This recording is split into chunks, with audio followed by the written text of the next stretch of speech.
എടോ തന്നെ ആരോ വിളിച്ചുകൊണ്ട് പോയപ്പോഴല്ലേ താൻ കണ്ടത്? അതെ. അപ്പൊ ആദ്യം കണ്ടത് അയാളല്ലേ? അല്ല, ആദ്യം കണ്ടി നമ്മൾ തന്നെ. അത് പോട്ടെ, തന്നെ ആരാ വിളിച്ചുകൊണ്ട് പോയത്? ജയരാമൻ. എടോ അപ്പം ജയരാമനല്ലേ തന്നെ വിളിച്ചുകൊണ്ട് പോയി മരിച്ച ആളെ കാണിച്ചത്? അതെ. അപ്പൊ ആദ്യം കണ്ടത് അയാളല്ലേ? അല്ല, ആദ്യം കണ്ടി നമ്മൾ തന്നെ. എടോ താനും ദൂളത്തര വഴി പറഞ്ഞേ. സംഭവം നടക്കുമ്പോ താൻ എവിടെയായിരുന്നു? നമ്മൾ ഒരു താഴത്ത്.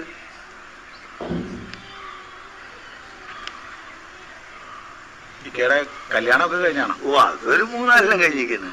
എല്ലാവർക്കും സുഖാണോ? ഓ, പരമസുഖം. നമ്മളെ കാര്യം പോക്കും ഇവിടെ സെക്യൂരിറ്റി അല്ലേ. അപ്പോ സംഭവം കണ്ട ജയരാമൻ മുകളിൽ നിന്ന് വന്ന് തന്നെ വിളിച്ചുകൊണ്ട് പോയി ശവം കാണിച്ചു അല്ലേ? ആ. അപ്പൊ ആദ്യം കണ്ടത് അയാളല്ലേ? അല്ല, ആദ്യം കണ്ടത് നമ്മൾ തന്നെ. അതേ ആറ്